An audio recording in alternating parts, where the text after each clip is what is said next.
चलो first chapter हम शुरू करते हैं। सेल। सेल को बोलते हैं हम कोशिका। ठीक है,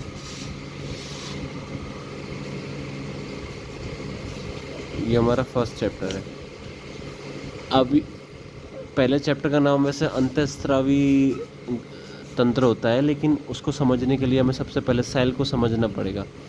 तो अब देखते हैं हम कि सेल किस टाइप की होती है, किस तरीके से सेल बनती है, सेल से क्या बनता है और उससे अंतःस्रावी तंत्र कैसे बनता है। तो बहुत इजी है, तो आप लोग देखिएगा इस तंत्र को कैसे समझेंगे हम सेल को। तो सेल को समझने के लिए सबसे पहले हम एक गोला बनाते हैं। ठीक है, हमने ये गोला बना लिया। ठीक है, अब ये जो गोला है, इस गोले के बाहरी भाग को हम क्या बोलेंगे बताओ? चलो मैं ही बता देता हूँ क्या बोलेंगे। इस बाहरी भाग को हम बोलेंगे कोशिका। सॉरी, इसका ये बाहरी भाग होता है ना, कोशिका झिल्ली होता है। ठीक है, और इसके अंदर द्रव भरा होता है। ठीक है, और इसके बीच एक प्लेटफॉर्म बना दो। इस द्रव को बोलेंगे हम कोशिका द्रव, और ये जो बीच में होता है इसको बोलते हैं हम केंद्रक। ठीक है, ये होता है केंद्रक। तो ये बन गई पूरी की पूरी सेल। अब देखो, अभी जो सेल है ना, अब ऐसी ऐसी बहुत सारी सेल बना लो। ठीक है, ये उन्होंने बहुत सारी सेल बना ली, ये सेल जुड़ी हुई हैं, जुड़ गई सारी सेल। ठीक है, अब इन सेल के अंदर भी ये द्रव भरा हुआ है। इन सेल के अंदर ये सारी तीनों चीज़ें पाई जाती हैं, सब सेलों के अंदर। अब इस सेल को इस पूरे बॉक्स से, काले रंग के बॉक्स से ढक लेते हैं। ठीक है, पेन नहीं चल रहा है बट कोई बात नहीं। अब इसको बोलेंगे, अब इस सेलों को ढक दिया है हमने, इसको बोलते हैं ऊतक। ठीक है, टिश्यू। इसको ऊतक को क्या बोलते हैं? टिश्यू बोलते हैं। ठीक है ना। ये क्या है? ये है कोशिका का समूह। ठीक है, और कोशिका के समूह को क्या बोलते हैं? ऊतक बोलते हैं।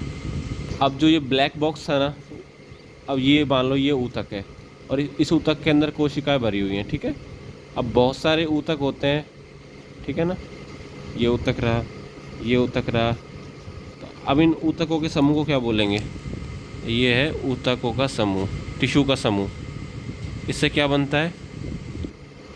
टिश्यू के समूह से क्या बनता है बताओ? अंग, है ना। और अब ये ले लिया हमने क्या, ये है पूरा अंग, है ना, अंग। और अंगों के समूह से क्या बनती है? बॉडी। ठीक है, समझ में आ गया। कोशिका, कोशिका झिल्ली बाहरी है, इसकी दीवार, इस दीवार को बोलेंगे कोशिका झिल्ली। ठीक है, इस दीवार को, इसके अंदर पाया जाता है केंद्रक। फिर आता है कोशिका द्रव, इसमें जो भरा है ये द्रव, इस द्रव को बोलेंगे कोशिका द्रव। ठीक है, ये द्रव है, इसको बोलते हैं कोशिका द्रव। अब बहुत सारी कोशिका मिल जाती हैं तो बन जाता है ऊतक। कोशिकाओं का समूह कहलाता है ऊतक। अब ये काला रंग किया गया ना, अब इसको ऊतक मानना, कोशिका मत मानना।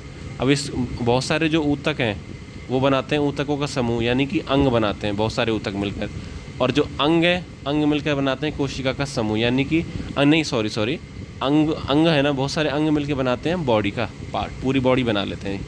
इनको बोलते हैं हम पूरी कोशिका का साइकिल। ठीक है, अब हम आपको सिखाते हैं कि बॉडी के अंदर क्या होता है, बॉडी से क्या बाहर निकल सकता है, क्या बाहर नहीं निकल सकता। ठीक है, तो देखो अब हम बनाएंगे क्या है, एक आदमी। ठीक है, ये आदमी की दो आँख हैं, ये आदमी की नाक है, और ये आदमी का मुंह है। अब इस आदमी की आँख से निकलते हैं क्या? आंसू। आदमी की आँख से क्या निकल रहे हैं? आंसू। ये आदमी की है मुंडी। ठीक है, अब ये आदमी के बना दिए हाथ। ठीक है, और अब देखो यहाँ से निकल रहे हैं आंसू, और यहाँ भरा हुआ है खून। खून तो पूरी बॉडी में भरा होता है हमारी में। ठीक है, और यहाँ है यूरिन। ठीक है, यूरिन को बोलते हैं मूत्र। तो आंसू हमारी बॉडी से बाहर निकलते हैं, रक्त हमारी बॉडी से बाहर निकलता है, मूत्र हमारी बॉडी से बाहर निकलता है। रक्त तो कैसे निकलता है? जब हमें कोई काट डालता है। ठीक है, अब इन चीज़ों को जब बाहर निकालते हैं तो एक क्रिया होती है, क्रिया को क्या बोलते हैं? प्रोसेस। ठीक है, और अगर कोई चीज़ हमारे शरीर से बाहर निकल रही है तो उसको क्या बोलेंगे हम? स्त्रवण, ठीक है। और इस स्त्रवण से क्या बाहर निकलते हैं? आंसू, यूरिन और ब्लड। और जो चीज़ शरीर से बाहर निकल रही है उसको क्या बोलते हैं? स्त्रावी पदार्थ, ठीक है। स्त्रावी पदार्थ, स्त्रावी। और कोई चीज़ बाहर आ रही है बॉडी से उसको बोलते हैं स्त्रवण, यानी कि SECREATION, सेक्रेशन, ठीक है ना। अब इसको क्या बोल देंगे हम? देखो, आंसू स्त्रवण। उसी तरीके से मूत्र स्त्रवण और रक्त स्त्रवण, ठीक है। ये हो गया पूरा। आंसू निकलते हैं, रक्त निकलता है और बॉडी से मूत्र निकलता है। इस क्रिया को बोलते हैं स्त्रवण। किसी चीज़ का शरीर से बाहर निकलना स्त्रवण कहलाता है। और स्त्रवण यानी कि जो चीज़ें बाहर निकल रही हैं वो हैं स्त्रावी पदार्थ। और स्त्रावी पदार्थ कौन कौन से? आंसू हैं। तो जो आंसू बाहर निकलता है तो क्या बोलते हैं उसको? स्त्रवण। चीज़ों का बाहर निकलना स्त्रवण कहलाता है। और जो चीज़ निकल रही है यानी जो पदार्थ निकलता है उसको स्त्रावी पदार्थ बोलते हैं। तो आंसू स्त्रवण हो रहा है, मूत्र स्त्रवण हो रहा है, रक्त स्त्रवण हो रहा है, ठीक है। अब आते हैं सेल, ठीक है। सेल यही है, ये है सेल। सेल दो प्रकार की होती है, ठीक है। स्त्रावी कोशिका बस और अस्त्रावी सेल, ठीक है। इसमें रक्त भरा हुआ है इससे, और ये सॉरी वे कोशिका जो स्त्रावी पदार्थ को बाहर निकालते हैं उन्हें स्त्रावी कोशिका कहते हैं। और अस्त्रावी कोशिका मतलब स्त्रावी पदार्थ को बाहर नहीं निकालती, उन्हें अस्त्रावी सेल बोलते हैं। अब ठीक है, इसी तरीके से ऊतक होते हैं, ऊतक, ठीक है। ऊतक भी होते हैं स्त्रावी और अस्त्रावी।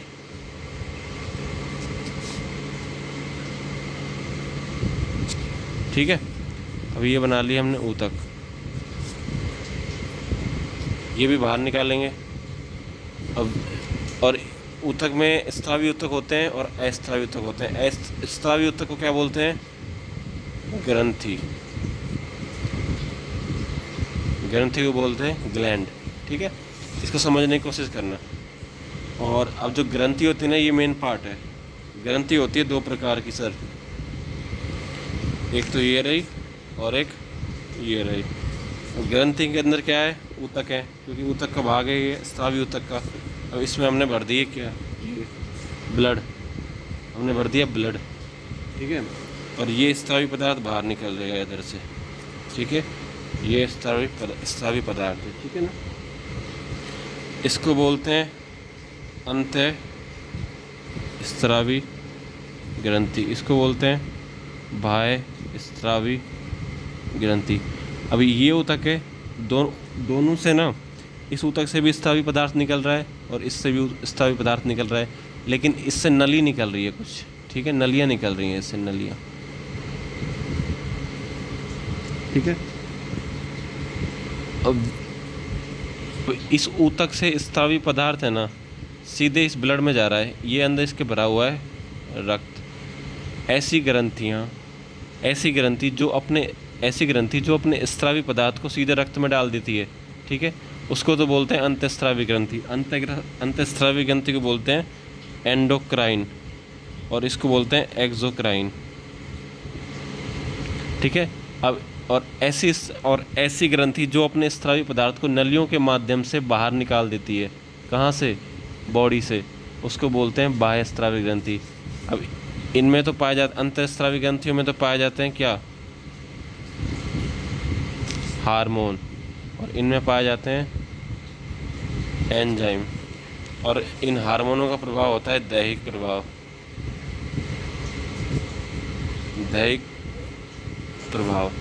और एंजाइमों का प्रभाव होता है स्थानीय, ठीक है। और जो ये अंतःस्त्रावी ग्रंथियाँ हैं ना, अंतःस्त्रावी ग्रंथियाँ अनेक होती हैं बॉडी में, कितनी होती हैं? अनेक। और जो ये अंतःस्त्रावी ग्रंथियाँ हैं ना, सॉरी राइटिंग गंदी है, अंतःस्रावी ग्रंथियाँ है ना, मनुष्य शरीर में अंतःस्रावी ग्रंथियाँ बहुत सारी पाई जाती हैं, ठीक है। तो सभी अंतःस्रावी ग्रंथियों को मिलाकर अंतःस्रावी तंत्र का निर्माण होता है। अब वही चैप्टर की हेडिंग आ गई, एंडोक्राइन तंत्र, ठीक है, अंतःस्रावी तंत्र। यहाँ से सीखते हैं बहुत सारी अंतःस्रावी ग्रंथियों को बोला जाता है एंडोक्राइन तंत्र, ठीक है। ये अंतःस्रावी ग्रंथियाँ बहुत सारी हैं। अंतःस्रावी जो बहुत सारी ग्रंथियाँ हैं ना, तो इनको मिलाकर क्या बन गया। अब देखो ये है अंतःस्रावी ग्रंथियाँ, ये होती हैं बॉडी में अनेक, और सभी अंतःस्रावी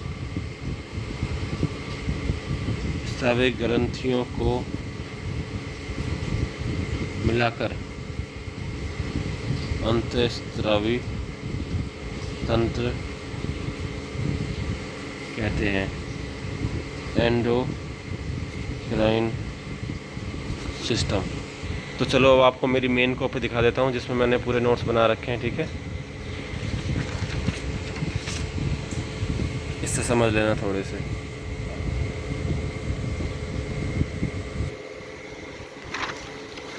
देख लेना ये।